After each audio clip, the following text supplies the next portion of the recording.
Eder. Mac. Pallister. Il gatto Med già si adombrava di grande noia, ritrovandosi tra le zampe il topolino Sam ormai inerme. Fu così, per preservarsi altro diletto, che attirò nel cortiletto il passerotto Cov Cov.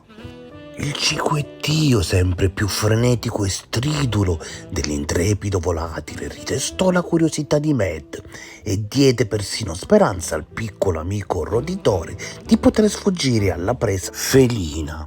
Tuttavia Cov Cov e Sam finirono presto di destare novità agli occhi del predatore a quattro zampe, perché non rimaneva verità da rosicare né altre favole da canticchiare. Per l'esanime ratto non si prospettava più alcuna fuga in avanti, alcun volo pindarico per l'aquila mancata. E fu così che il minuscolo cuore di Sam e di Cov Cov cessò di pulsare, per scompenso mediatico. Ehi, non dimenticare di iscriverti a questo canale.